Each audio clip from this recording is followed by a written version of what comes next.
네, 이 시간 함께 하나님 말씀 나누는 시간 갖기를 원하는데요. 오늘 함께 나눌 하나님의 말씀 로마서 5장 6절에서 11절 말씀입니다. 로마서 5장 6절에서 11절 말씀. 이렇게 길지 않은 본문이니까 우리 한 목소리로 읽도록 하겠습니다. 로마서 5장 6절에서 11절 말씀입니다. 시작. 우리가 아직 연약할 때에 기약대로 그리스도께서 경건하지 않은 자를 위하여 죽으셨도다. 의인을 위하여 죽는 자가 쉽지 않고 선인을 위하여 용감히 죽는 자가 혹 있거니와 우리가 아직 죄인 되었을 때에 그리스도께서 우리를 위하여 죽으심으로 하나님께서 우리에 향한 자기의 사랑을 확증하셨느니라.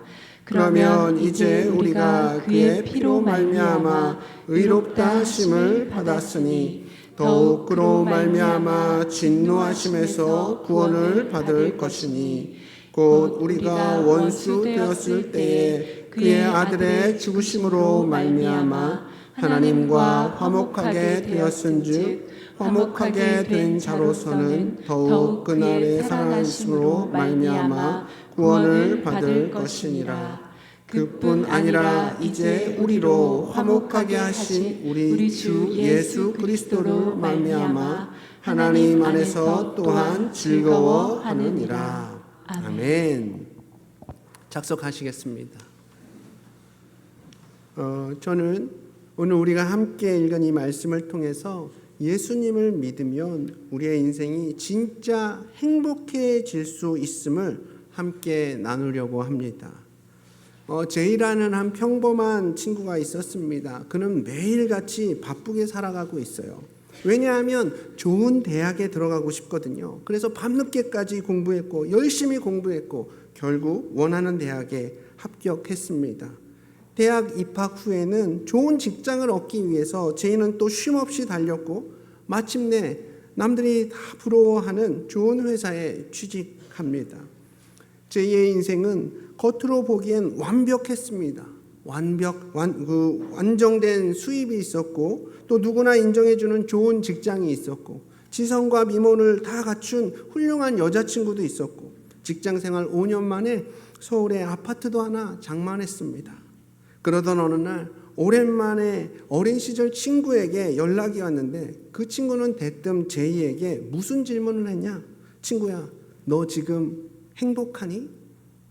이 쉬운 질문 앞에 제이는 그 어떤 대답도 할 수 없었습니다. 왜냐하면 지금까지 단 한 번도 그 질문을 스스로에게 해본 적이 없다는 사실을 조금 전에 깨달았거든요. 그날 밤 제이는 혼자 집에 돌아와 불 꺼진 방 안에 앉아서 조용히 자신에게 물었습니다. 나는 지금 행복한가? 하지만 쉽게 대답할 수가 없었습니다.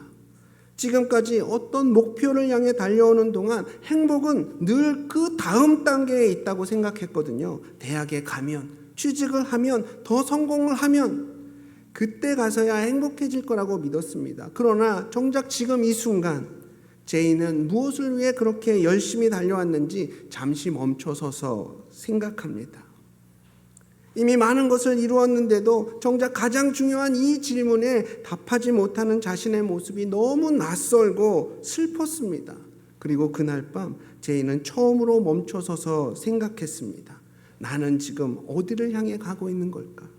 나는 정말 행복해지고 있는 걸까?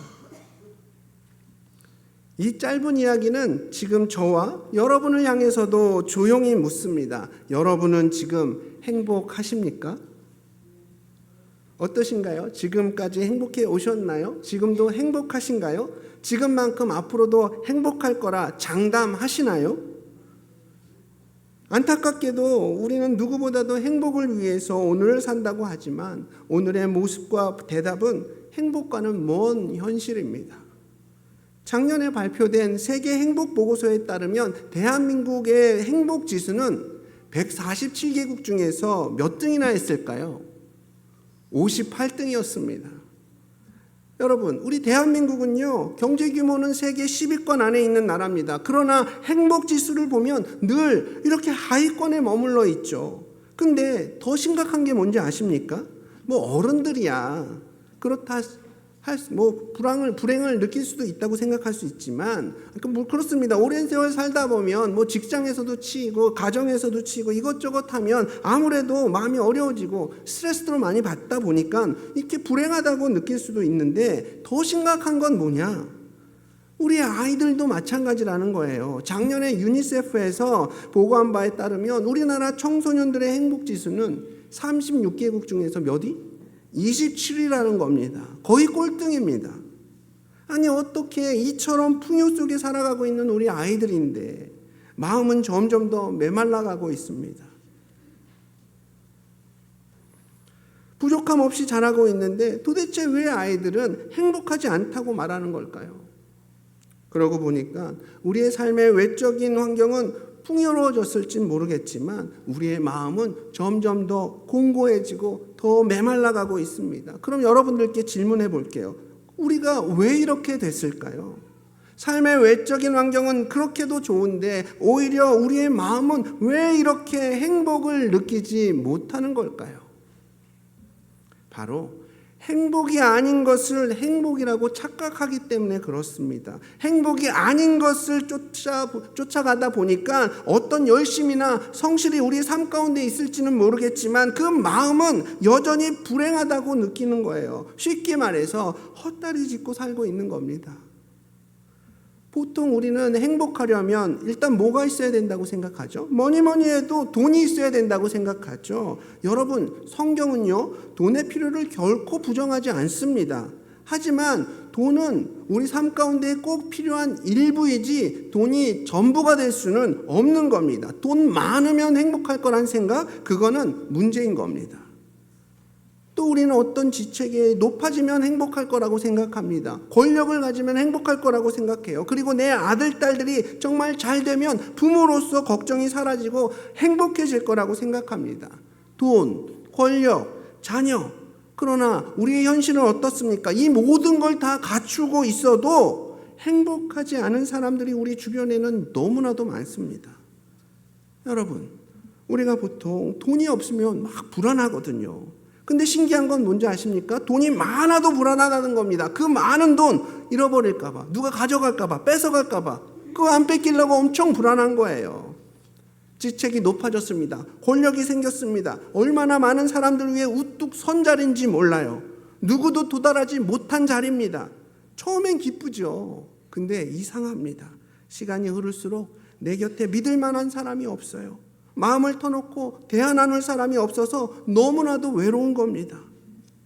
자녀가 승승장구하고 잘 풀리면 부모는 얼마나 기쁜지 모릅니다. 근데 사람의 욕심이 끝이 없어요. 처음에는 내 자녀가 제일 잘된 줄 알고 기쁜데 내 자녀보다 더 잘된 자녀들을 보면 서로 비교하면서 또 그 마음 가운데 염려가 생깁니다. 이거 보십시오. 돈이나 권력이나 자녀는 우리 삶 가운데 꼭 필요한 요소이긴 하지만 행복의 절대 조건이 될 수는 없는 거예요. 그러고 보니 행복을 향해 누구보다도 열심을 내고 있는 우리의 삶이지만 정작 우리는 행복으로부터 점점 멀어지고 있습니다. 왜 그렇다고요? 다시 한번 말씀드리지만 행복이 아닌 것을 행복으로 여기고 있기 때문입니다. 우리는 행복의 이 주소를 잘못 이해하고 있기 때문에 그런 거예요. 그러면 도대체 진정한 행복의 주소는 어디일까요? 어디에 있는 걸까요? 그 행복의 주소는 다름 아닌 우리를 만드신 하나님이 말씀해 주십니다. 우리 신명기 33장 29절 말씀을 함께 읽어보시겠습니다. 신명기 33장 29절 말씀 시작. 이스라엘이여 너는 행복한 사람이로다. 여호와의 구원을 얻은 백성이 누구냐. 아멘. 네, 그렇습니다. 우리가 진정으로 행복하려면 구원을 받아야 행복합니다. 우리가 돈이 많아서 내가 권력을 가져서 내 자식들이 잘 풀려서 행복한 것이 아니라 정말 행복한 사람은 누구냐? 하나님께서 주시는 그 구원을 받은 사람이 행복하다는 거예요. 여러분, 진정한 행복은 사람에게서 나오는 것이 아닙니다. 다른 게 아닙니다. 구원받은 사람이 바로 행복한 사람이에요. 그래서일까요? 우리 주 예수님이 이 땅에 오신 이유가 무엇입니까? 누가복음 19장에 보면 예수님이 이 땅에 오신 이유는 잃어버린 자들을 찾아 구원하기 위해 오셨다고 성경은 말하고 있습니다. 그렇습니다. 하나님이 인간의 모습으로 이 땅 가운데로 내려오셨는데 그분이 바로 예수님이세요. 그리고 예수님이 이 땅 가운데 오신 이유는 다른 게 아닙니다. 왜 오셨다고요? 우리를 구원하려고. 우리에게 돈을 주기 위해 오신 게 아닙니다. 명예를 안겨주기 위해서 오신 게 아닙니다. 우리 자식들 잘 되게 하려고 예수님이 이 땅에 오신 게 아니라고요. 왜 오셨다고요? 궁극적으로 예수님께서 이 땅 가운데 오신 것은 우리를 구원하기 위해 오셨고, 그 구원이 우리를 진짜 행복의 길로 인도한다는 거예요. 이 땅에 많은 사람들이 그토록 행복을 갈망하고, 그래서 이른 시간부터 늦은 저녁까지 쉴 새 없이 열심을 내어 내 행복을 찾으려고 그렇게 애를 쓰지만, 그럼에도 불구하고 우리가 행복하지 못한 이유는 여러분들이 성실하지 못해서가 아닙니다. 여러분들이 뭘 잘못해서가 아니에요. 궁극적으로 우리가 행복하지 못한 이유는 뭐냐? 예수님을 믿지 않고 무엇보다 예수님과는 무관한 삶을 살아가고 있기 때문에 그동안 우리가 인생에서 진짜 행복을 몰랐던 겁니다. 아니 목사님, 진짜 행복은 구원을 받는 거라고 했는데 그러면 도대체 구원이라는 게 뭡니까? 구원이라는 게 뭡니까?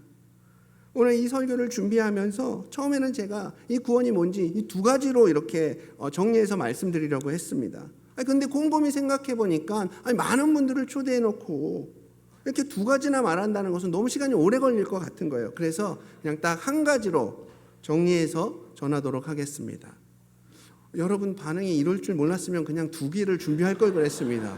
제가 두 개 할 수도 있습니다. 그러면 아마 한 2시쯤 끝날 거예요. 괜찮으시겠습니까? 아니죠. 네, 반응이 제 마음에 들었기 때문에 준비한 한 가지만 전하겠습니다. 자, 그러면 우리는 우리의 그 진짜 행복을 이루어주는 이 구원이라는 게 도대체 뭐냐? PPT 넘겨주시겠어요? 네, 진짜 행복을 이루어주는 구원은 무엇인가? 함께 같이 읽어보실까요? 시작! 죄의 심판으로부터 해방되었다. 네, 그렇습니다. 구원은요, 죄의 심판으로부터 해방이 되었다는 소식입니다. 내 죄가 대가를 치러야 되는 건데 그거를 내가 치르지 않아도 된다는 거예요. 이게 구원받았다는 말의 진짜 의미입니다. 자, 오늘 본문 로마서 5장 8절의 말씀은 어떻게 시작하고 있습니까? 우리가 아직 죄인 되었을 때에, 성경은 이 땅의 모든 사람들을 가르쳐 뭐라고 말하냐? 죄인이라고 말합니다. 죄인이 뭐예요? 죄가 있는 사람을 죄인이라고 그래요. 근데 성경은 이 땅의 모든 사람을 죄인이라고 규정하고 있습니다. 그리고 그 죄에 대한 값은 뭐냐? 그 대가는 뭐냐? 바로 사망이라고 말합니다. 여러분 보십시오. 이 땅의 모든 사람들은 죽습니다. 한 사람도 빠짐없이 다 죽어요. 왜냐하면 다 죄인이기 때문에 죽는 겁니다. 죄의 값이, 그 죄의 결과가 바로 사망이기 때문에 모든 사람은 죽는다는 거예요. 결국 모든 사람이 죄인이라는 겁니다.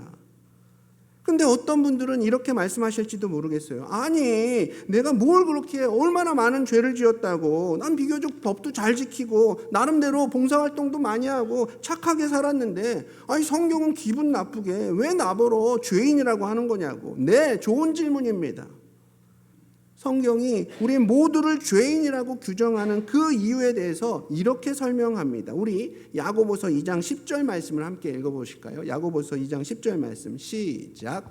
누구든지 온 율법을 지키다가 그 하나를 범하면 모두 범한 자가 되나니. 아멘. 쉽게 얘기해서 한 번이라도 양심의 법을 어긴 적이 있다면 무조건 죄인이 된다는 겁니다. 단 한 가지라도 잘못한 게 있다면 죄인 중에 죄인이 되더라는 거죠. 누군가는 억울할지도 모르겠습니다. 보통 우리가 생각할 때는 작은 거짓말 한 번쯤 한 나는 맨날 약한 친구들 괴롭히고 돈 뺏는 저 친구보다는 내가 더 착하다고 생각합니다. 적어도 나는 연쇄살인범이나 양심 없는 저 뺑소니 운전자보다는 착한 사람이라고 생각합니다. 그런데 우리가 여기서 알아야 할 것은 하나님 앞에서의 죄는 양이 아니라 횟수가 아니라 바로 상태라는 걸 기억하셔야 됩니다.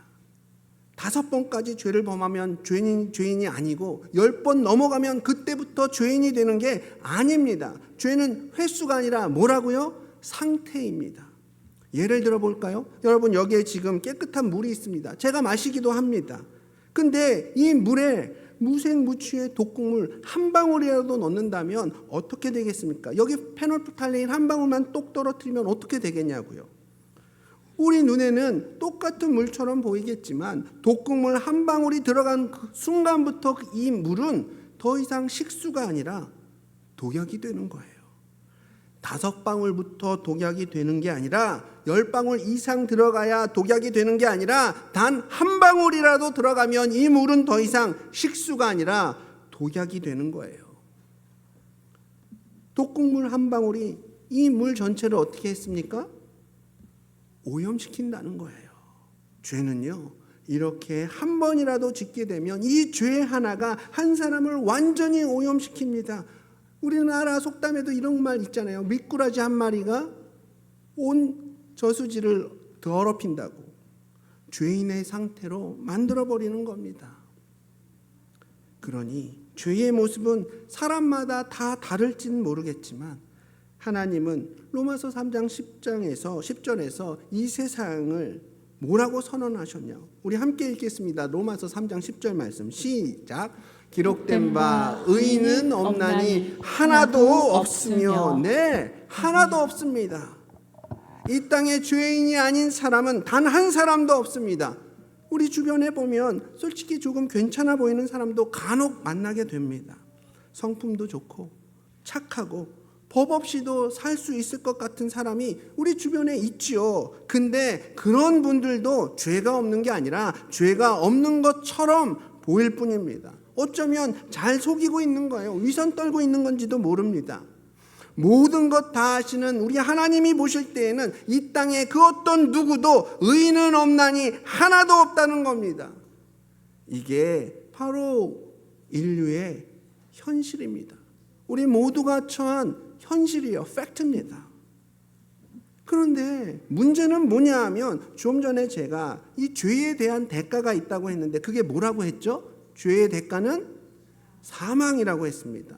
그런데 죄의 대가가 그저 한 번 죽는 것으로 끝나면 얼마나 좋겠습니까? 한 번 태어나서 내 죄로 인해서 내가 한 번 죽는 것으로 우리의 인생이 끝나버리면 뭐 괜찮을 수도 있습니다. 그런데 한 번 태어난 사람은 한 번 죽는 것이 아니라 2번 죽습니다. 인간은 육체로 이루어져 있을 뿐만 아니라 또 영혼이 있거든요. 인간은 이 육체뿐만 아니라 영혼으로 구성되어 있습니다. 육체의 죽음 이후에는 이 영혼에 대한 심판이 있다고 성경은 말하고 있어요. 이 심판에서 구원받은 영혼은 천국에서 하나님과 영원히 사는 것이고 구원받지 못한 영혼은 지옥에서 영원히 살아가는 겁니다. 이거를 지옥에서 살아가는 이 모습을 성경은 둘째 사망이라고 말합니다. 아니 21세기 최첨단의 시대 속을 살아가고 있는 우리한테 아니 천국을 말해도 믿을까 말까인데 지옥이라니요. 지옥이 웬 말입니까? 이렇게 반응하시는 분들도 있을지 모르겠습니다. 사랑하는 여러분, 그러나 지옥은 단순한 상징이 아닙니다. 지옥은 죄인이 심판을 받도록 실제의 그 자리입니다. 죄인들이 영원히 살게 되는 그 고통의 장소가 바로 지옥인 거예요. 그곳은 불타는 유황불이 있고 극한의 고통으로 인해서 죽고 싶어도 죽을 수가 없는 곳이 바로 지옥입니다. 그렇게 끔찍한 곳이 바로 지옥이에요.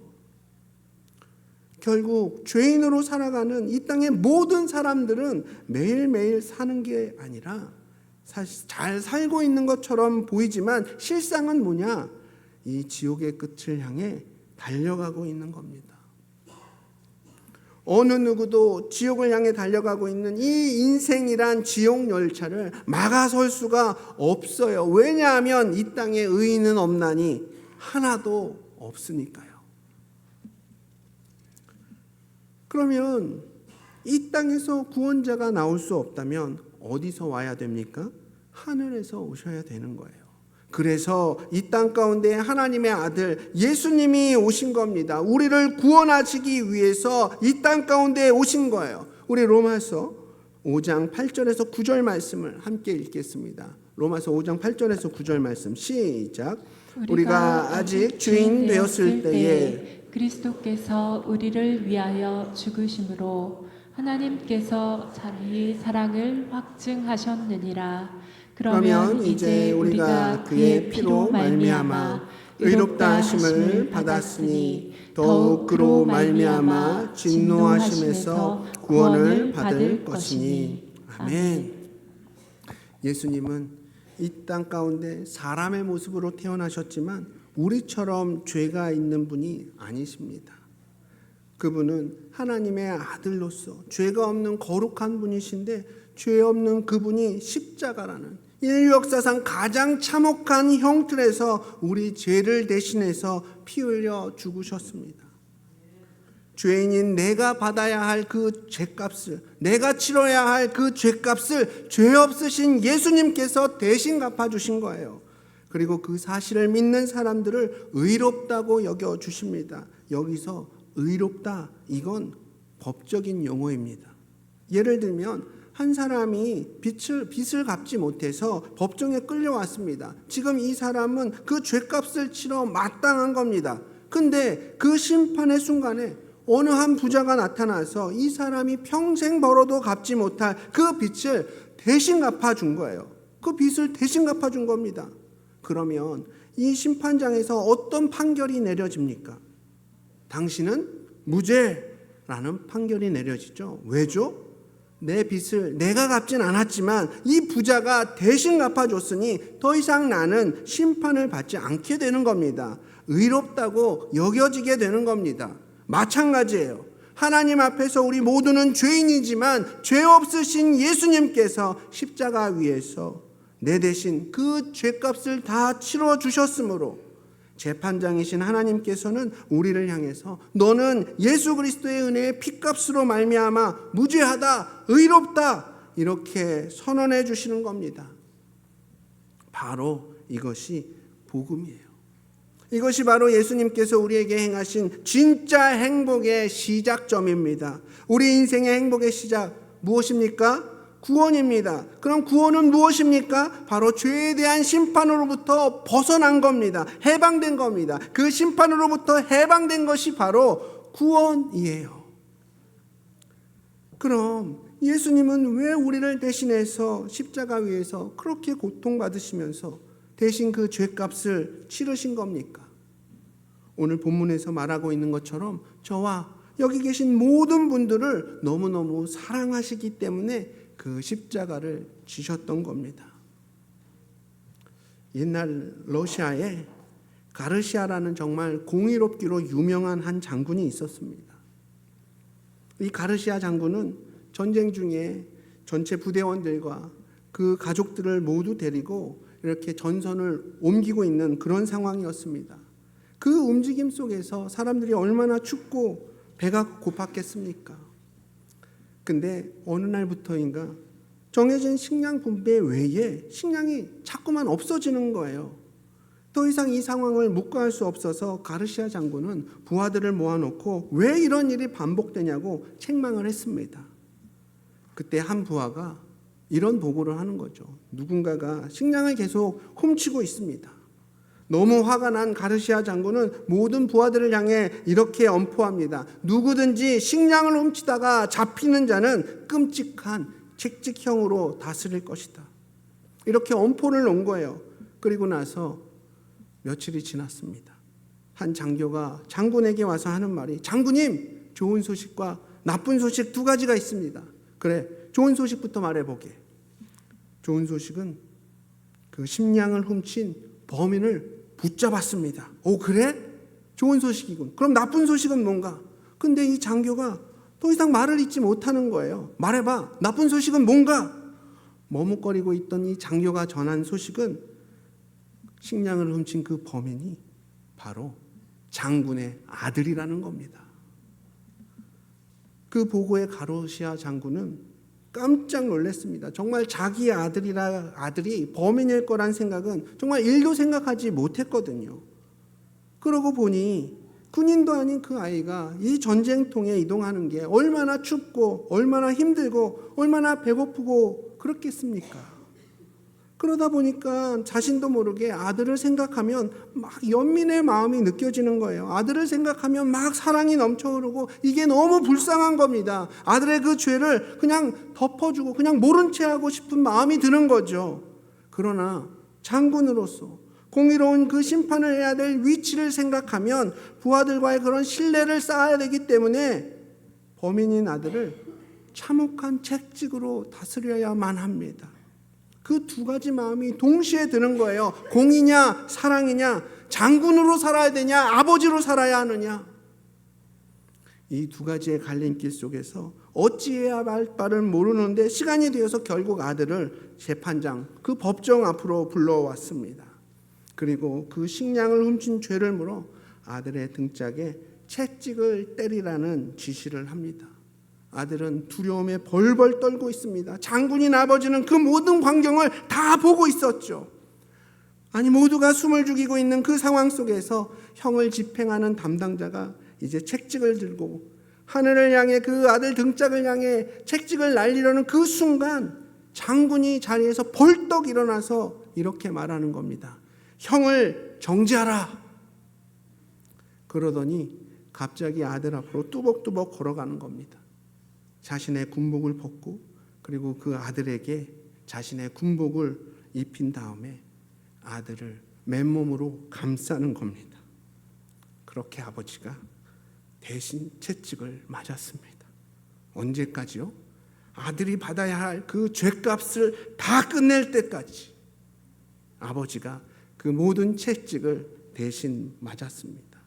결국 이 아들은 풀려났습니다. 과연 이 아들이 죄가 없기 때문에 풀려난 걸까요? 아닙니다. 여전히 그 아들의 죄값은 있지만 장군이 아들 대신 그 채찍에 맞는 고통을 감당함으로써 그 죄값을 대신 치른 겁니다.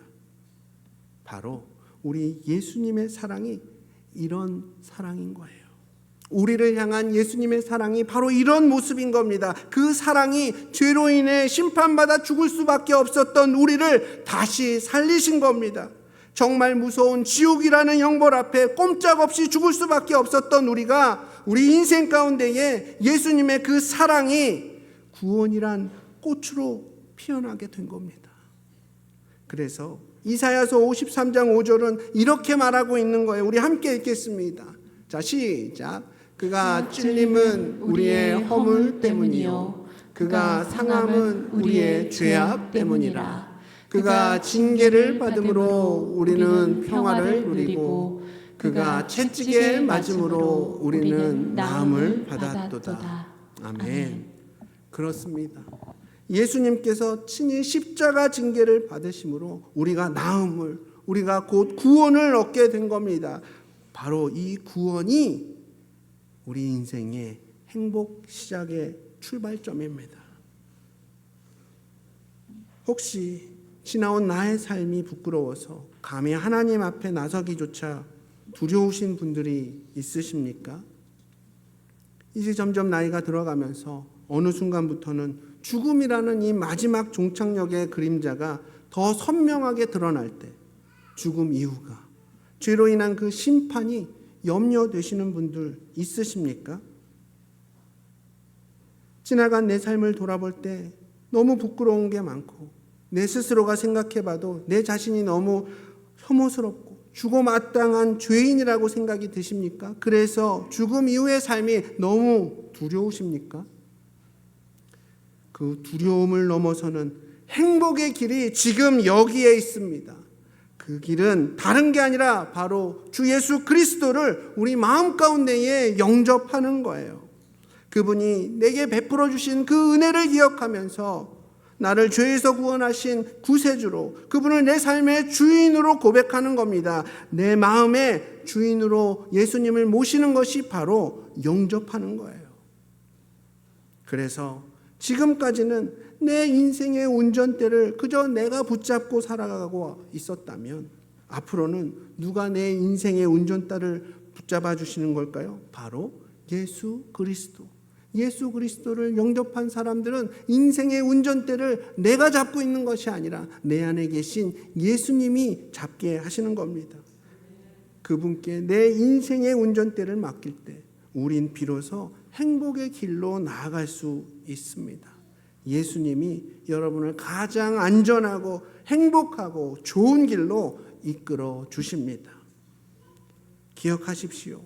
구원은 예수 그리스도를 믿음으로써 죄의 심판으로부터 해방되는 것입니다. 그 구원의 선물은 주님께 손들며 주님 앞으로 나오는 모든 자들에게 주시겠다고 주님께서 약속하셨습니다. 여러분, 지금 이 선물을 받으시겠습니까? 우리 잠시 기도하겠습니다.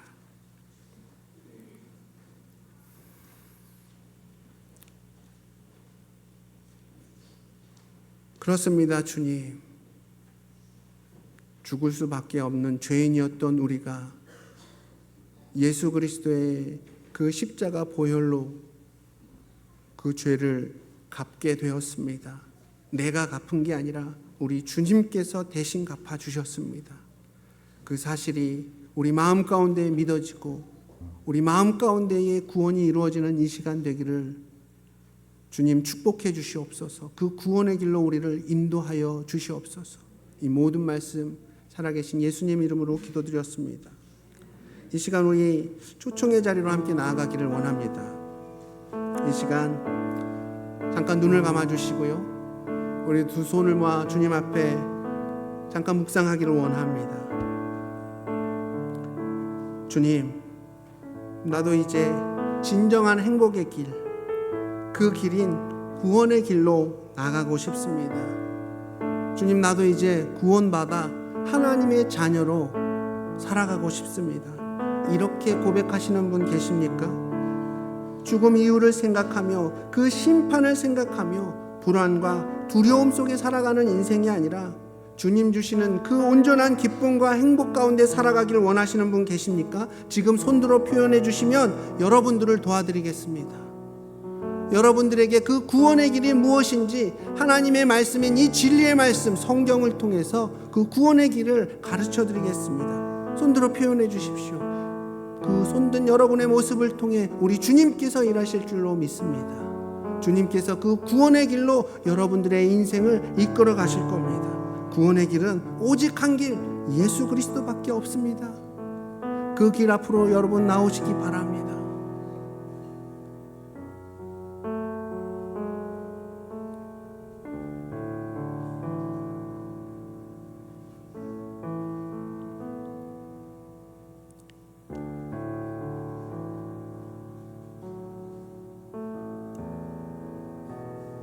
사랑의 주님, 감사합니다. 이 자리에 우리를 불러주시고 생명의 말씀, 복음의 말씀을 듣게 해주셔서 감사합니다.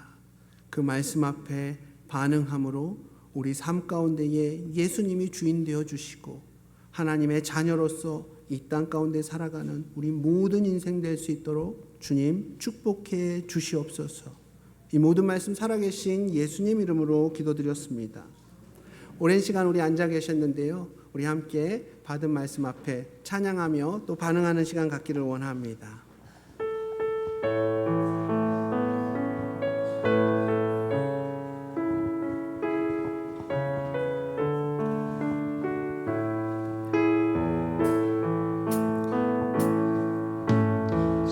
주님 한 분 밖에는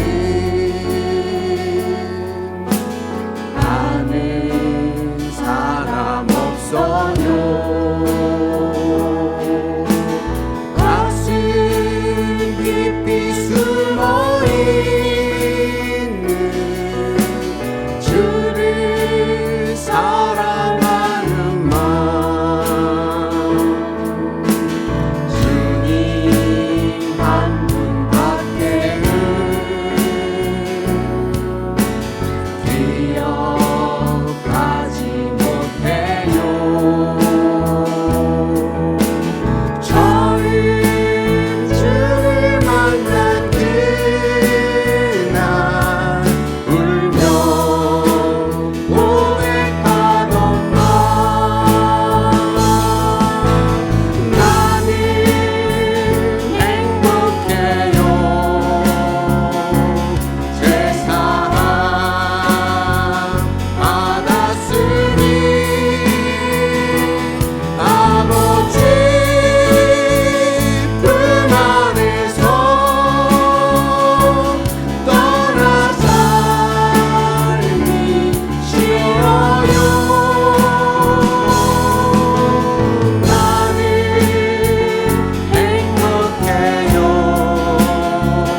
나온 것 같은데, 내 인생 참 다사다난한 나의 인생인데 나름 열심히 살았는데 돌아보면 너무 허무하고 공허합니다.